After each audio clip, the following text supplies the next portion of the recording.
قبلا بارها با هم دیگه به کشورهای آمریکای لاتین سفر کردیم و من توضیح دادم که توی این کشورها پلیس اطلاعات محدودی رو در اختیار رسانه‌ها و عموم قرار میده. اونم به خاطر اینه که بتونن از متهم و حتی خانواده‌اش محافظت کنن. چون اگر یه پرونده جنایی سر و صدای زیادی به پا کنه و مردم بفهمن که کی این کارو کرده، خودشون دست به اقدام میزنن و ممکنه که به متهم و حتی خانواده‌اش آسیب بزنن و خودشون اونا رو مجازات کنن. اما امشب قراره که با هم دیگه به یونان سفر کنیم. درسته که یونان جزو کشورهای آمریکای لاتین نیست و تقریباً یک کشور اروپایی محسوب میشه، اما توی این کشورم اینطوریه که کیسایی که خیلی سر و صدا به پا میکنه مورد عنایت مردم قرار میگیره.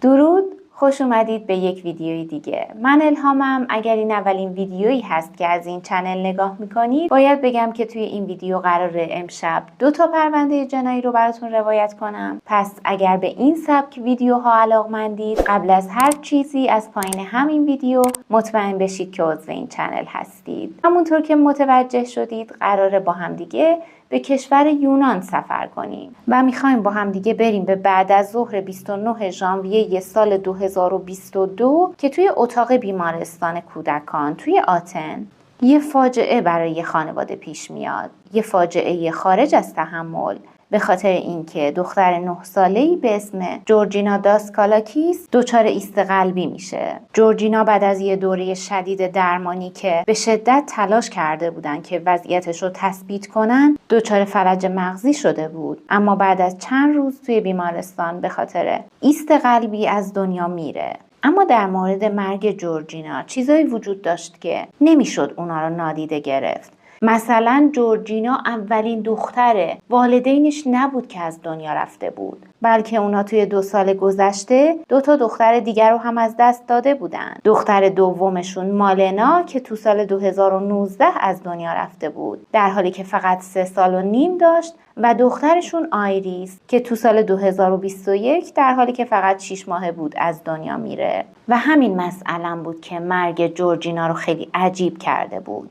همچنین کارکنای بیمارستان چیزای غیر عادی رو در مورد والدین این بچه به خاطر می آوردن. مثلا این که واکنش مادرش اونطوری که تصور می‌کردن نبود، چون واکنشش در مقابل خبر مرگ دخترش خیلی آروم و ملایم بود و همین به سرعت توجه ها رو به سمت این مادر جلب میکنه و به خاطر همینم بود که تصمیم میگیرن جسد جورجینا کالبد چکافی بشه. از این به بعد پای پلیس به این پرونده کشیده میشه و اونا میخواستن یه نگاهی به زندگی پدر و مادر این دخترها بندازن و بیشتر از همه مادرشون که زنی بود به اسم رولا پیسپیروگو. اون تو 5 آگوست سال 1989 توی پاتراس که یه شهر بندری بزرگ تو غرب یونان بود به دنیا اومد و بزرگ شد، همراه والدینش و خواهر و برادراش. البته در مورد گذشته اون جزئیات بیشتری وجود نداره. به نظر میاد که دوران کودکیش توی خانواده پایدار زندگی کرده. بعد از اینکه به دوره جوانی میرسه تصمیم میگیره که توی دانشگاه رشته پرستاری بخونه. البته که بعداً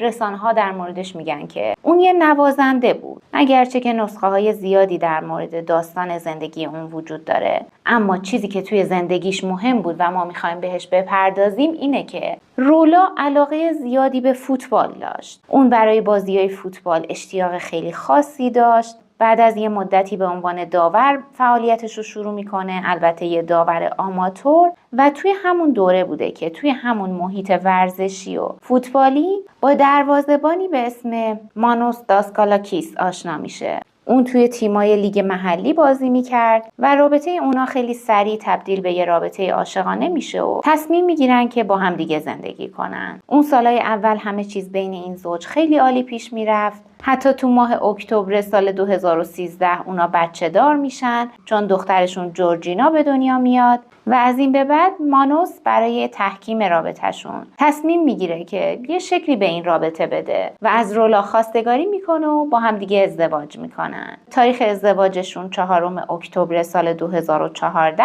بود که یه مراسم رسمی با شکوه برگزار میکنن و عکسای عروسیشون خیلی سریع توی مطبوعات پاتراس منتشر میشه جشن عروسی که یه مهمان ویژه داشت، یعنی جورجینا، و درست توی همون روز هم جورجینا رو غسل تعمید دادن. از نظر دیگران زندگی اونها یه زندگی شاد و بی‌نقص بود. هیچ مشکل خاصی در مورد زندگیشون به نظر نمی رسید. اما کمتر از 1 سال بعد از ازدواجشون تو سال 2015 ماریا به دنیا میاد که اسمش رو به خاطر مادر بزرگ مادرش ماریا میذارن، اما همه اونو مالنا صدا میکردن. چیزی که در مورد این خانواده توی رسانه‌های اجتماعی دیده میشد، یه خانواده بی‌نقص بود. یه فوتبالیست همراه با همسرش، 2 تا دخترش که 2 تا بچه شیرین و بامزه بودن. اما همه چیز اونطوری که تو رسانه‌های اجتماعی دیده میشه نیست. و این خانواده یه خانواده پایدار نبودن، چون توی زندگی و ازدواجشون مشکلات زیادی وجود داشت. بعد از این تفاوت‌های این 2 نفر روز به روز بیشتر خودشون نشون میداد و از تابستون سال 2018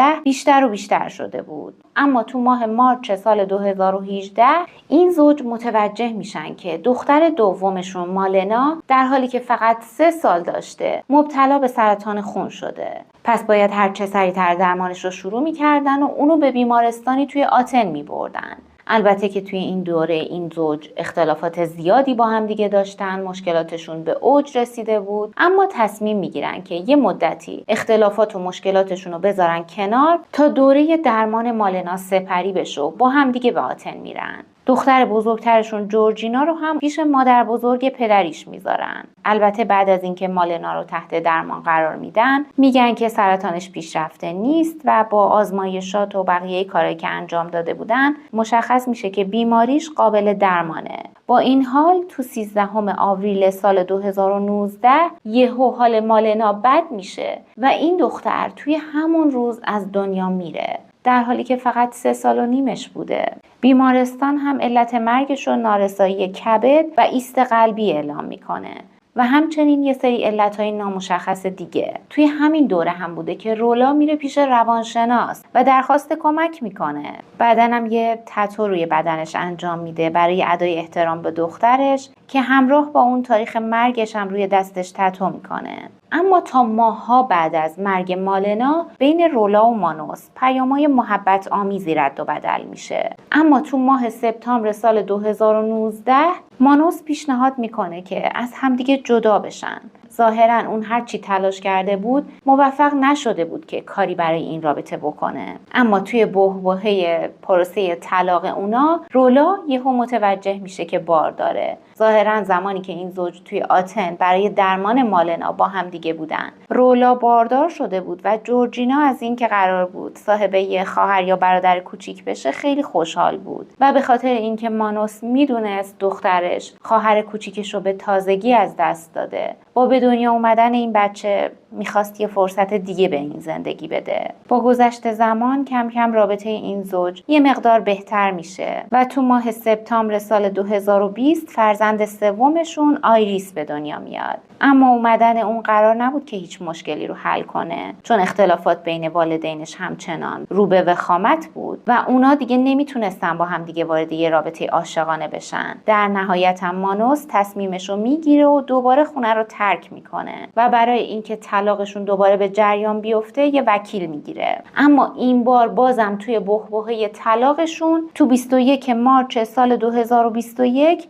آیریس کوچولو که فقط 6 ماه داشته توی خواب توی گهوارش از دنیا میره و 2 تا مرگ پشت سر هم توی این خانواده میتونست رولا رو نابود کنه. بعدن هم علت مرگ دخترشون مشکلات ریوی تشخیص داده میشه و حالا کمتر از 2 سال بود که این خانواده 2 تا دختر رو از دست داده بودن. بعد از مرگ آیریس برای چند روزی مانوس به خونه برمیگرده، اما خیلی زود بعد از اینکه احساس میکنه حال رولا بهتر شده دوباره خونه رو ترک میکنه و بین 5 تا 7 آوریل رولا دخترش رو به یکی از دوستاش میسپره و برای چند روزی ناپدید میشه. یعنی توی این مدت نه کسی میتونسته باهاش تماس بگیره و نه حتی کسی میدونسته که اون کجاست. اما بعداً طبق گزارشایی که به دست پلیس میرسه اینجوری به نظر میومد که رولا توی این مدت توی هتل بوده و حتی تهدید کرده بود که خودشو میکشه. به خاطر همینم بود که مانوس دوباره تصمیم میگیره که به خاطر وضعیت روحی رولا کنارش باشه و برای یه مدتی دوباره برمیگشته به خونه و همدیگر رو ملاقات میکردن. اما تو 8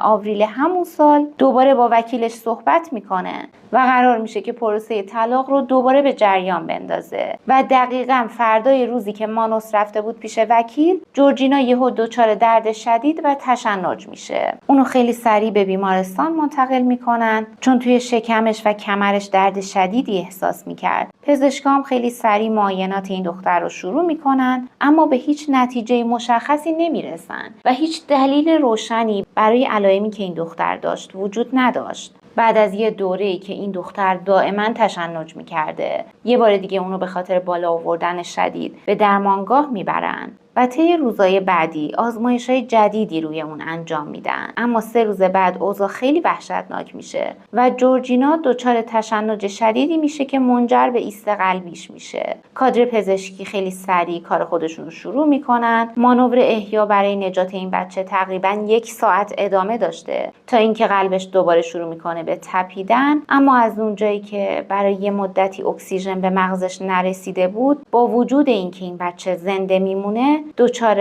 عواقب عصبی جدی میشه. اون با لوله گذاری به بیمارستان منتقل میشه و باید توی بخش مراقبت‌های ویژه نگهداری میشد چون دچار آنسوفالوپاتی شده بود که اونو از 4 ناحیه فلج میکنه و به مرور زمان میتونسته سلامتیشو به دست بیاره. این بچه خیلی زود لاغر میشه، وزن زیادی رو از دست میده و حالا این خانواده دچار فاجعه 3 شده بود. پزشکای بیمارستان به این نتیجه رسیده بودن که احتمالاً توی این خانواده یه بیماری ژنتیکی و ارثی وجود داره. یه متخصص والدین این بچه ها رو مورد آزمایش قرار میده، اونم آزمایشات ژنتیک، و بعدها طبق گزارشات مشخص میشه که این خانواده هیچ بیماری ارثی و ژنتیکی نداشتن و هیچ توضیحی برای اتفاقاتی که توی این خانواده افتاده بود وجود نداشت. دوباره جورجینا بعد از یه دوره درمان به خاطر تب، تشنج و درد شدید به بیمارستان منتقل میشه، اما باز دوباره از بیمارستان مرخص میشه. مادرش باید اونو به یه دوره توانبخشی میبرد چون اون حالا از سر رنج میبرد و تا ماها بعد جورجینا باید با این شرایط جدید کنار میومد. یعنی دختری که تا دیروز سالم بود، بازی میکرد و هیچ مشکلی نداشت، حالا دچار فلج شده بود و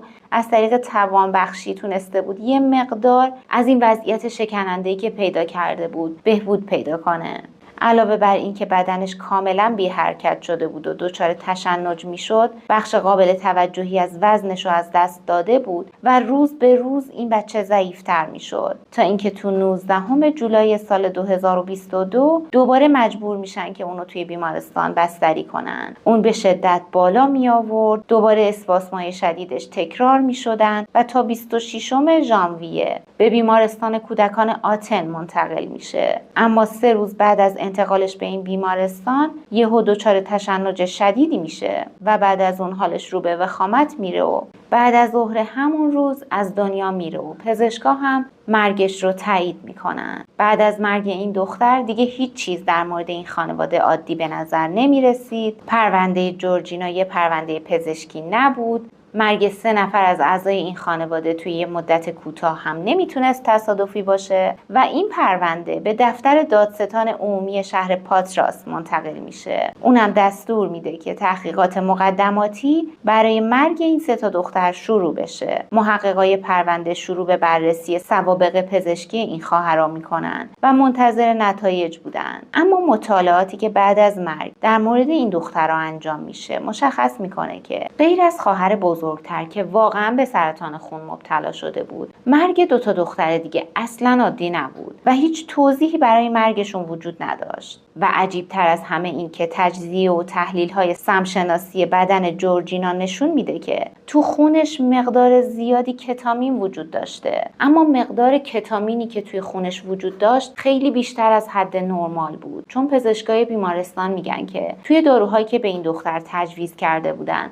کتامین هم وجود داشته، اما نه به این مقدار. و حالا یه سوال به وجود اومده بود، اونم این که اگر بیمارستان این مقدار کتامین رو به این دختر تزریق نکرده، پس این کار کی میتونسته باشه؟ و بالاخره تو 30 ماه مارس سال 2022 پلیس رولا پیسپیریگو رو دستگیر میکنه، اونم به جرم قتل دختراش. و این خبر باعث شوک عجیبی توی این کشور میشه. مردم باورشون نمیشد که یه زن به خاطر اینکه احساسات شوهرش رو تحت تاثیر قرار بده و اونو دوباره برگردونه پیش خودش، داشته از رنج کشیدن دختراش استفاده میکرده. در واقع همه معتقد بودن که رولا بعد از بیماری دخترش مالنا که متوجه شده بود به خاطر این مشکلشون شوهرش دوباره برگشته پیشش و کنارش و اینطوری دوباره میتونه پدر بچه‌هاشو کنار خودش داشته باشه، در مورد 2 دختر بعدیش عمدن کاری کرده که اونا بیمار بشن تا بتونه شوهرشو برگردونه. حالا رولا به عنوان مسئول مرگ این دخترها شناخته میشد و خبر دستگیری اون واکنش‌های غیر معمولی توی جامعه داشت. روزنامه نگارا، 10 نفر از خبرنگارا همه جلوی در خونه اون جمع شده بودن، در حالی که رولا هنوز توی خونه بود. تعداد زیادی از مردم هم جمع شده بودن، طوری که پلیس مجبور میشه جمعیت رو متفرق کنه و از یه جایی به بعد پلیس نیروهای بیشتری به این منطقه اعزام میکنه تا بتونن مردم رو کنترل کنن. وضعیت مثل اوضاع جنگی شده بود و مجبور میشن که رولا رو با یه جلیقه ضد گلوله، در حالی که سر و صورتش رو پوشونده بود، تحت مراقبت از اون خونه خارج کنن. پلیس ضد شورش اونو به آتن منتقل میکنه، چون وضعیت تو شهر پاتراس که به هم ریخته بود و اطراف اولین دادگاهی که برای اون تشکیل میشه دوباره یه وضعیت جنگی به وجود میاد. تجمع مردم مطالبه گری که میخواستن این زن با اشد مجازات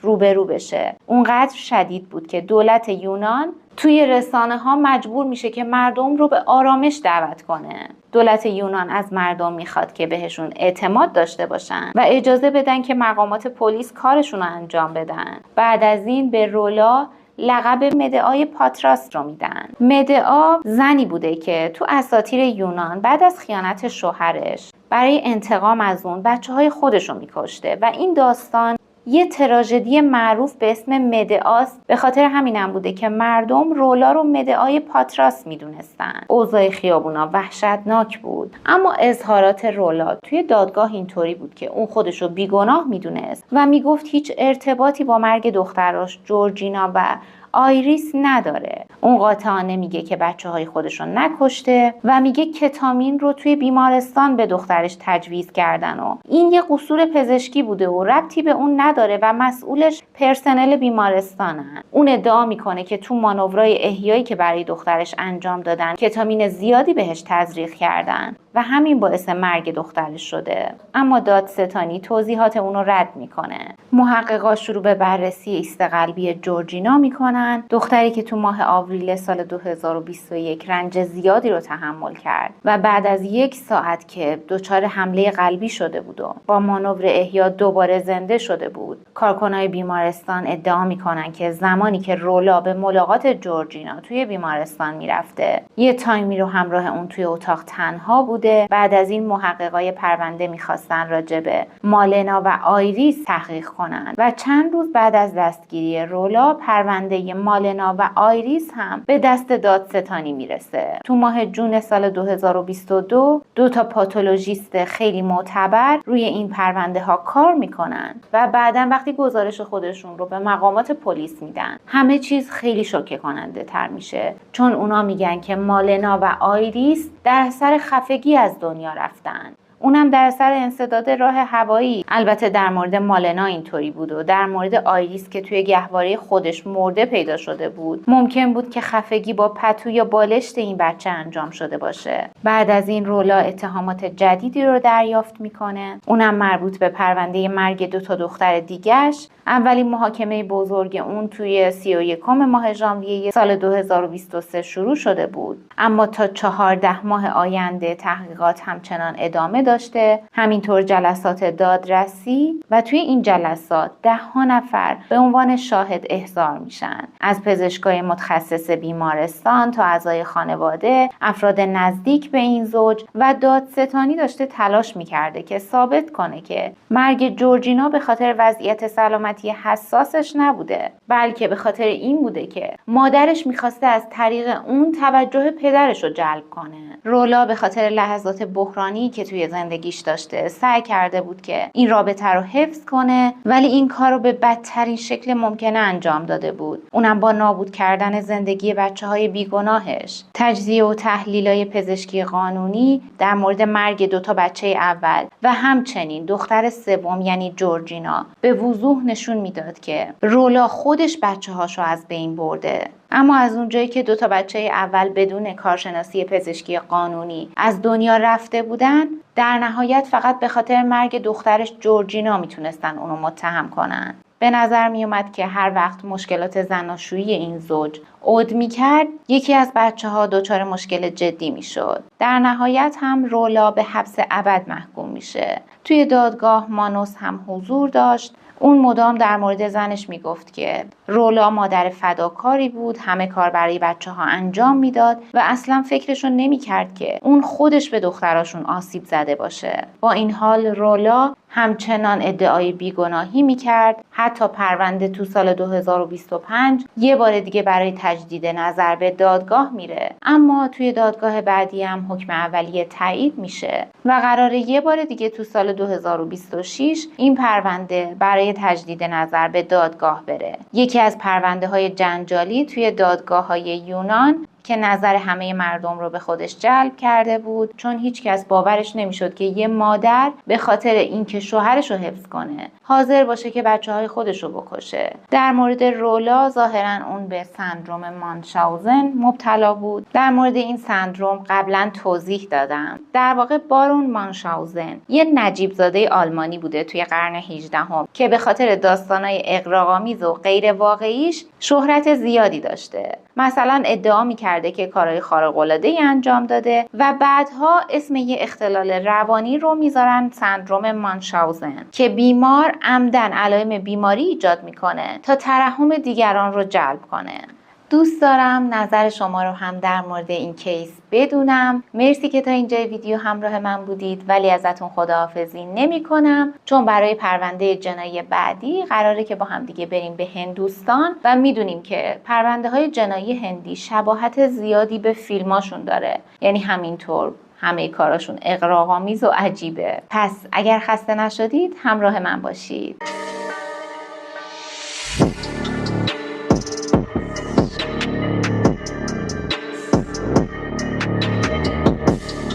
همونطور که گفتم برای پرونده جنایی بعدی قراره که با هم دیگه بریم به دهلی توی هندوستان و میخوام داستان یک خانواده رو براتون تعریف کنم که پدر خانواده مردی بود به اسم چودهاری مناوار حسن رعنا و همراه همسرش و 4 بچه‌هاش زندگی میکرد.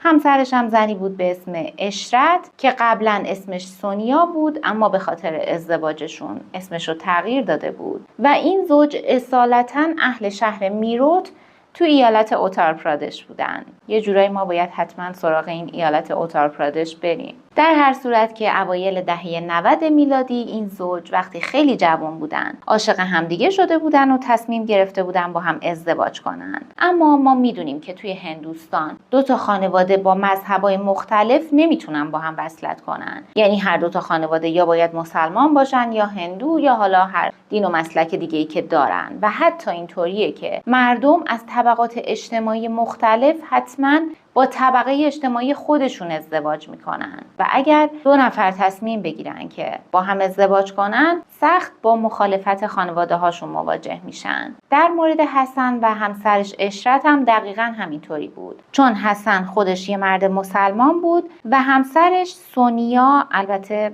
قبلا اسمش سونیا بود، یه دختر هندو بود و با وجود اختلافات شدیدی که این 2 خانواده برای ازدواج این 2 نفر داشتن، اونا در نهایت موفق میشن که با هم دیگه ازدواج کنن و سونیا بعد از ازدواج اسمش رو به اشرت تغییر میده. اما از اونجایی که خانواده اشرت خیلی از این ازدواجش عصبانی بودن، بعد از ازدواج کلا این زن رابطه‌ش رو با خانواده‌اش قطع میکنه. یعنی خانواده‌اش دیگه نمیخواستن اونو ببینن. بعد از عروسی هم اونا زادگاه خودشون یعنی شهر میروت رو ترک میکنن و برای زندگی به دهلی میرن. تو سال 1996 اولین پسرشون به دنیا میاد. بعد از اون تو سال 1988 صاحب یه دختر میشن و 2 سال بعد هم پسر دومشون و 1 سال بعد هم آخرین بچهشون که یه دختر بوده به دنیا میاد. یعنی در نتیجه 2 تا دختر داشتن و 2 تا پسر.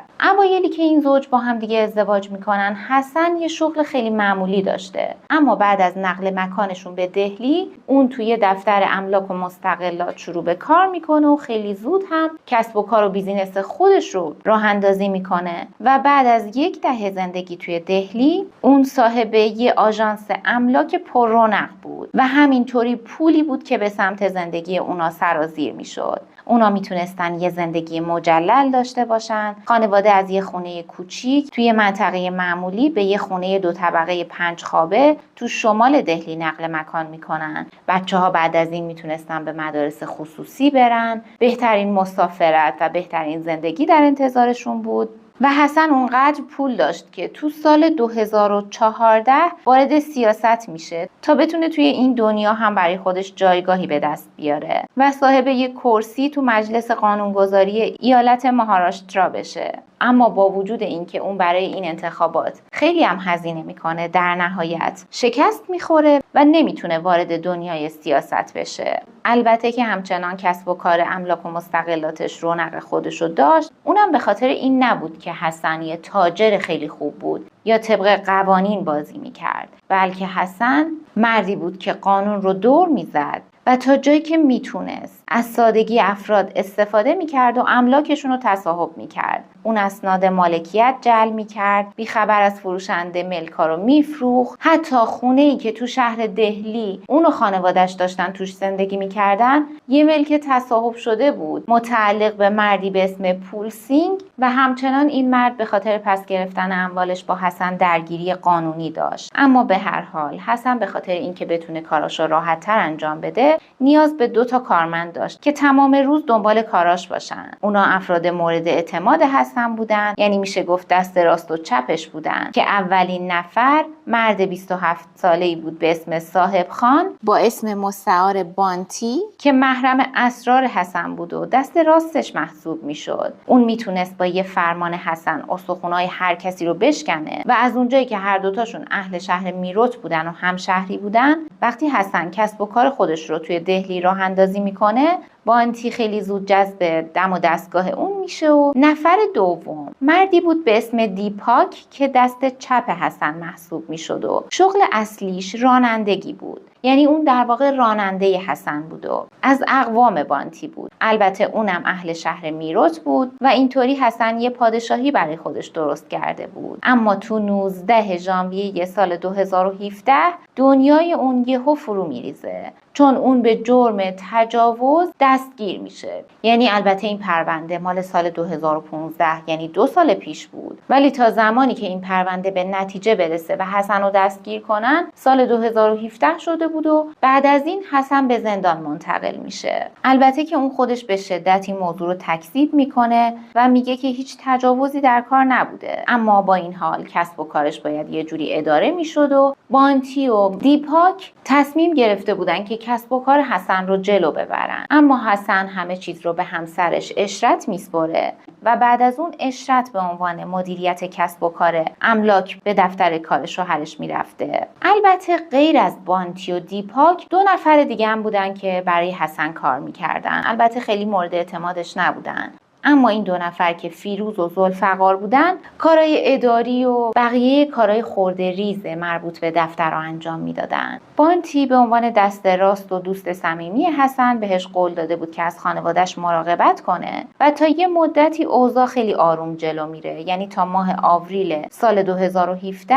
اما بعد از اون یه روز بانتی برای ملاقات حسن میره به زندان و یه خبر خیلی ناراحت کننده بهش میده. البته توی این مدت بانتی و دیپاک همیشه میرفتن به ملاقات حسن، اما سعی میکردن بهش گزارش کار بدن و کار دیگه‌ای باهاش نداشتن. اما این بار بانتی خبر متفاوت براش آورده بود. اون میگه که تو تاریخ 24 آوریل اشرت طبق معمول همیشه توی دفتر کار حاضر نشده، هرچی هم باهاش تماس گرفته تلفن رفته روی پیغامگیر. وقتی هم که رفتن جلوی در خونه بازم این زن جوابشون رو نداده و بانتی خیلی نگران شده. درها و پنجره های خونم همه قفل بودن و بعد از اینکه بانتی این چیزا رو به حسن میگه ازش میپرسه که تو فکر میکنی همسرت و بچه‌هات رفتن مسافرتی جایی؟ اما حسن خیلی نگران میشه چون میدونست که اشرت بدون مشورت با اون یهو نمیندازه و بره مسافرت. علاوه بر اون اشرت از زمان ازدواجشون رفت و آمدش رو کلا با خانواده‌اش قطع کرده بود، یعنی در واقع اونا دخترشون رو طرد کرده بودن و امکان نداشت که این زن جایی برای رفتن داشته باشه. حسن که مبهوت و درمانده شده بود نمیدونست باید چی کار کنه. اون هیچ ایده‌ای نداشت که همسرش کجاست. به خاطر همینم بود که میره به دفتر زندان و تقاضای مرخصی میکنه، یعنی ازشون میخواد که با قرار وثیقه از زندان بیاد بیرون تا بره زن و بچه‌هاشو پیدا کنه. البته که اون از زندان با خواهر زنش توی میروت تماس گرفته بود، اما اونم خبری از اشرت نداشت. اواسط ماه ژانویه که حسن دستگیر شده بود، قاضی قرار وثیقه‌اش رو رد کرده بود، اما این بار به خاطر شرایط خاصی که داشت درخواستش پذیرفته میشه و اون تا 17 ماه می سال 2017 موقتا از زندان آزاد میشه تا دنبال همسرش و بچه‌هاش بگرده و طی 2 تا 3 روز آینده این مرد همراه دیپاک و بانتی و فیروز و ذوالفقار کل خیابونای دهلی رو زیر و رو میکنن. اونا ناامیدانه داشتن سراغ هر کسی که میشناختن میرفتن، اما هیچ سر نخی پیدا نمیکنن. حسن متوجه شده بود که وضعیت داره هر لحظه پیچیده تر میشه. برای همینم بود که بعد از این دیگه میره سراغ پلیس و برای همسرش و بچه‌هاش گزارش مفقودی ارائه میکنه. البته که نظریه خود حسنم این بود که اون از نظر مالی با آدمای زیادی درگیره، دشمنای زیادی هم داره و احتمالاً یکی از اونا میتونسته این کارو با همسرش و بچه‌هاش کرده باشه، مخصوصاً مردی به اسم پولسینگ که میدونیم سر خونه‌ای که حسن و زن و بچهش توش زندگی میکردن با این مرد اختلاف داشت و در واقع حسن خونه این مرد رو غیر قانونی و با سندسازی به نام خودش ثبت کرده بود. وقتی بازپرس پرونده میره سراغ آقای پولسینگ، اون خیلی سریع به اختلافاتش با حسن اعتراف میکنه. میگه که از اواخر سال 2015 خونه ای رو که توی شهر دهلی داشته به یه مستاجر داده، اما 1 سال بعد وقتی برای تمدید اجاره رفته به دهلی در کمال تعجب متوجه شده که حسن و خانواده‌اش دارن توی این خونه زندگی میکنن. حسن هم ادعا کرده که این خونه رو خریده و سند مالکیت هم به نامش ثبت شده بود.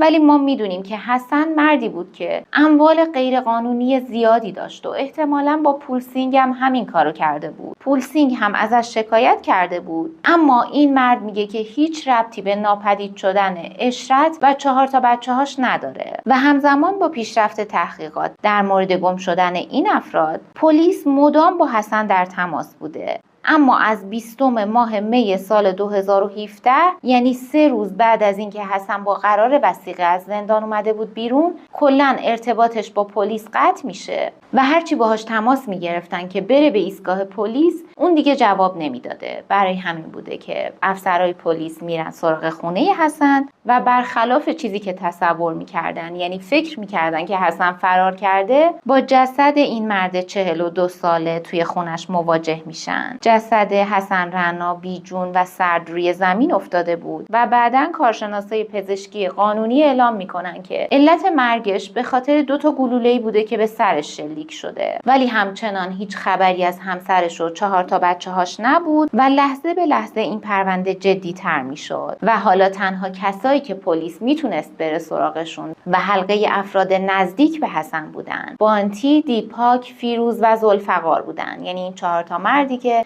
براش کار میکردن. اما اونا ادعا میکنن که از 19 می، یعنی شب 19 می که توی دفتر دور همدیگه جمع شده بودن و داشتن در مورد گم شدن زن و بچه حسن تحقیق میکردن، از همدیگه جدا شدن و بعد از اون هیچ خبری از حسن نداشتن. یعنی خودشون هم تلاش کرده بودن که با حسن تماس بگیرن، اما اون جوابشون رو نمیداده. هم بانتی و هم دیپاک قسم خوردن که تمام شب رو توی خونه خودشون بودن و اصلا سمت خونه حسن نرفتن.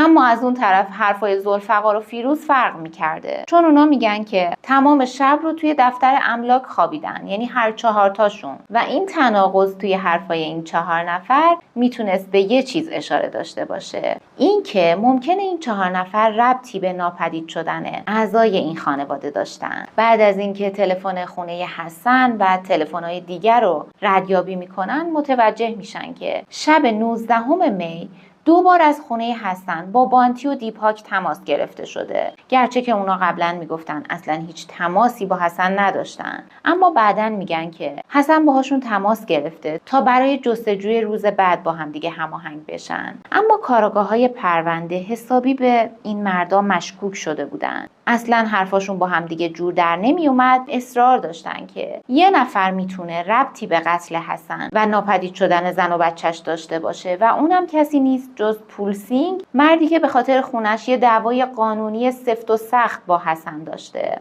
و اینجا بوده که یه بار دیگه افسرهای پلیس میرن سراغ پولسینگ و ازش میپرسن که شب 19 ماه می کجا بودی؟ این مردم اینجوری بوده که راستش من اون شب برای رسیدگی به یه سری اختلافاتم رفتم به خونه حسن، اما اونو ندیدم. ولی یه چیزی میگه که نظر افسرهای پلیس رو جلب میکنه. اون میگه وقتی رسیده جلوی خونه حسن، این 4 تا مرد یعنی کارمنداشو دیده که جلوی در خونن. در نهایت هم بانتی اومده بهش گفته که حال حسن خوب نیست و امشب نمیتونه تو رو ببینه. بعدم که یه نگاهی به داخل خونه انداخته، متوجه شده که کارمنداش دارن به حسن کمک میکنن که اونو ببرن طبقه بالا و اینجوری به نظر میومد که اصلا حال حسن خوب نیست. برای همینم بوده که پولسینگ اونجا رو ترک میکنه. و این یه سرنخ خیلی مهم توی این پرونده بود، چون پلیس متوجه میشه که این 4 تا مرد دروغ گفتن و اون شب توی دفتر املاک نبودن، بلکه خونه حسن بودن. برای همینم بوده که یه بار دیگه این 4 تا مرد رو برای بازجویی به ایستگاه پلیس احضار میکنن و این بار طی بازجویی شدید و پرفشار این 4 تا مرد تسلیم میشن و به همه چیز اعتراف میکنن. اونا میگن که اشرت، عاکف، آرزو، شکیب و آرشی دختر بزرگ حسن رو به قتل رسوندن و برای کشتن 5 نفر از اعضای این خانواده مجبور شدن که 3 تا قاتل استخدام کنن. یعنی خودشون کم بودن، به 3 نفر دیگه هم پول داده بودن که اینا رو براشون بکشن. و اما بریم سراغ انگیزه این آدما. داستان از اونجایی شروع میشه که بانتی تو سال 2010 از طریق یه دوست مشترک به حسن معرفی میشه. این دوست مشترک به بانتی میگه که حسن یه دلال املاکه که توی دهلی کار میکنه و از اونجایی که تو سال 2010 بانتی یه پسر جوون 20 ساله بوده که یه ارث هنگفت توی شهر میروت بهش رسیده بود، تصمیم میگیره که ارث و میراثش رو همه رو بفروشه و با پولش توی شهر دهلی سرمایه گذاری کنه. بانتی توی سن کم پدرش رو از دست داده بود، صاحب کلی زمین، ملک، املاک و 10 کرور روپیه شده بود و اونقدر کم سن و سال و کم تجربه بود که تازه از دبیرستان فارغ التحصیل شده بود و میتونست هدف هر آدم طماعی قرار بگیره. و فکرشو بکنید که این وسط اون به حسن معرفی میشه که یه مرد کلاهبردار و طماع بود که از هر کسی که میتونست کلاهبرداری میکرد. و توی مدت کوتاهی حسن ادعا میکنه که میتونه سرمایه بانتی رو بیشتر کنه و تمام سرمایه این پسر رو از چنگش در میاره. با گذشت زمان حسن مدام داشته به این پسر میگفته که باید پول بیشتری تزریق کنی. در واقع اون بانتی رو یه جورایی شریک خودش میدونست و مدام از این پسر پول میگرفت. اونم مجبور میشد که یه ملک یا زمین رو توی شهر خودشون بفروشه و پولش رو بده به حسن. تو سال 2014 حسن تصمیم گرفته گفته بود که توی انتخابات مجلس شرکت کنه و میدونیم که هزینه مبارزات سیاسی اصلا ارزون نیست. از اینجا به بعدم بوده که اون پول بیشتری از بانتی میگیره، یه چیزی حدود $100,000 و قول میده به محض اینکه به عنوان نماینده مجلس انتخاب شد این پولو به بانتی برگردونه. این جوون بیچارم همینطوری داشته پولاشو به این مرد میداده، اما حسن این انتخابات رو از دست میده و بعد از شکستش توی این انتخابات همچنان دوباره داشته از این پسر پول میگرفته و در نهایت این مبلغ به $600,000 آمریکا میرسه که مبلغ خیلی هنگفتی بوده. بانتی احساس میکرد که همه سرمایه‌اش رو از دست داده، این مرد به بهانه‌های مختلف پولاشو از چنگش در آورده و روز به روز کینه بیشتری نسبت به این مرد پیدا میکرد. ولی توی دوره‌ای به جای میرسن که کسب و کارشون هم با شکست مواجه میشه و ارزش ملک و املاک و سرمایه شرکتشون هم به نصفه میرسه.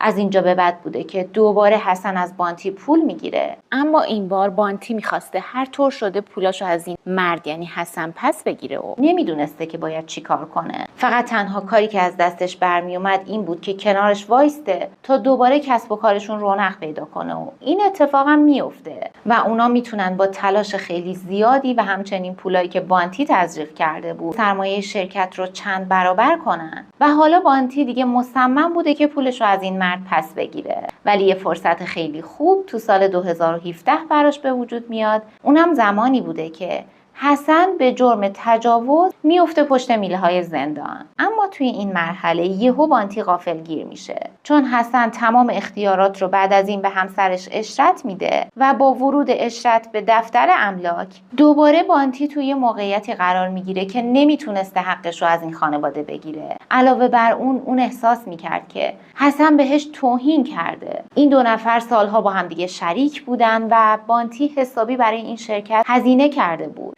ولی حالا اون همه امور رو به همسرش سپرده بود و بانتی میخواست هر طور شده بعد از 7 سال همکاری تمام حساب و کتابش رو با این مرد صاف کنه و تنها فکری که به ذهنش میرسه این بوده که حالا که حسن افتاده پشت میله های زندان و خانواده‌اش مدیریت همه چیزو به دست گرفتن، تنها کاری که میتونم بکنم اینه که خانواده‌ش رو از بین ببرم تا اختیار همه چیز در نهایت دست خودم باشه. از اونجایی هم که میدونسته حسن درگیر اختلافات شدیدی با آدمای زیادیه که ملک و املاکشون رو بالا کشیده، احتمالاً پیدا کردن قاتل برای پلیس کار خیلی سختی بود. علاوه بر اون میتونستن پول سینگ رو قربانی کنن و اونو مقصر اصلی جلوه بدن، چون مدت طولانی بود که اختلافات شدیدی با حسن داشت. بانتی بی سر و صدا دفاتر حسابرسی رو بررسی میکنه و متوجه میشه که کل سرمایه شرکت اندازه مبلغیه که اون توی این سالا به این شرکت تزریق کرده. پس برای نجات ثروتش باید فوراً اقدام میکرد. اون پشت درای بسته با دیپاک صحبت میکنه، بهش میگه که شرکت و کل آژانس در معرض ورشکستگیه و اگر ورشکسته بشن همگی بیکار میشن. پس باید هر طور شده شرکت رو سر پا نگه دارن و تنها راهش اینه که این شرکت رو از چنگ حسن و خانواده‌اش در بیارن.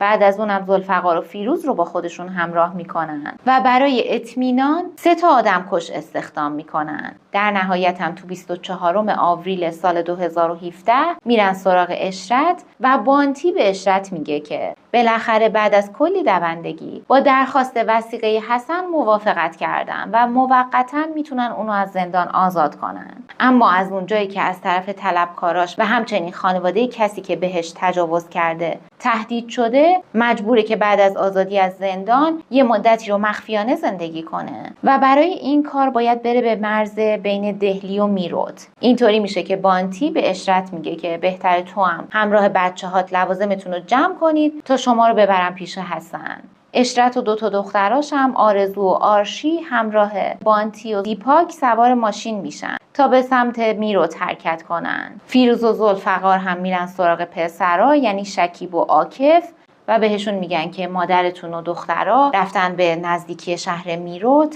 از اونجایی که پدرتونم از زندان آزاد شده اونم اونجاست و باید شما هم مخفیانه به اونا بپیوندید. میدونیم که دخترها و مادرشون همراه دیپاک و بانتی حرکت کرده بودن، اما به محض اینکه به یه منطقه جنگلی میرسن، بانتی و دیپاک اشرت و دخترها رو از ماشین پیاده میکنن و به سمت جنگل هدایت میکنن و اونجا جایی بوده که 3 آدمکش منتظرشون بودن. در نهایت هم صدای شلیک گلوله ها رو میشنون و مطمئن میشن که این مادر و 2 دختراش به قتل رسیدن. ذوالفقار و فیروز هم بعد از اینکه پسرا رو به یه منطقه متروکه میبرن، دست و پاهاشون رو میبندن و بعد توی سر بهشون شلیک میکنن. در نهایت هم همه اعضای خانواده رو همون جایی که به قتل رسیده بودن توی گودال کم عمق دفن میکنن. و بعد از این بانتی باید کاری میکرده که حسن رو از زندان بکشونن بیرون تا اونم از سر راهشون بردارن. و ما میدونیم که حسن روز 17 ماه می سال 2017 با قرار وثیقه از زندان آزاد شده بود. اما شب 19 ماه می وقتی که همراه این 4 مرد توی ماشین بوده، فیروز و ذوالفقار که روی صندلی عقب نشسته بودن دستمال حاوی کلروفرم رو جلوی بینیش میگیرن و قبل از اینکه این مرد بخواد بفهمه چه اتفاقی داره میفته بیهوش میشه و بعد از اینکه حسن رو به خونش منتقل میکنن و قصد داشتن که اونو توی خونش بکشن، یهو سر و کله آقای پولسینگ پیدا میشه. در واقع اون شب خودش رو رسونده بود تا با حسن صحبت کنه، اما بانتی خیلی سریع میره جلوی در و میگه فعلا وقت مناسبی نیست چون حسن حالش اصلا خوب نیست. و اینطوری بوده که پولسینگ حسن رو میبینه که همراه دیپاک و فیروز داشته میرفته طبقه بالا، در حالی که حسن هنوز کاملا به هوش نیومده بود و گیج بود. بعد از اونم که این مردو به طبقه بالای خونه منتقل کرده بودن، با شلیک مستقیم گلوله به سرش اونو به قتل میرسونن. و اون 3 آدمکشی هم که بهشون پول داده بودن همون شب با پولی که میگیرن کلا ناپدید میشن. بانتی، دیپاک، فیروز و ذوالفقار رسما به خاطر قتل 6 نفر از اعضای این خانواده متهم شناخته میشن و راهی زندان میشن و هنوز هیچ حکمی براشون صادر نشده. و میدونیم که توی هندوستان برای خیلی از پرونده ها اینطوریه که مجرم رو بلا تکلیف توی زندان نگه میدارن و ممکنه که تا 10 دهه بعد دادگاهی برای مجرمای یه پرونده تشکیل نشه. پلیس هیچ اطلاعاتی در مورد اون 3 آدمکش نمیتونه به دست بیاره و اونا هیچ وقت توی این پرونده دستگیر نمیشن. اینم از پایان حرص و طمع حسن که باعث نابودی زندگی آدمای زیادی شد، مخصوصا اعضای خانواده خودش. دوست دارم نظر شما رو هم در مورد این کیس بدونم. مرسی که تا اینجای ویدیو همراه من بودید. فعلا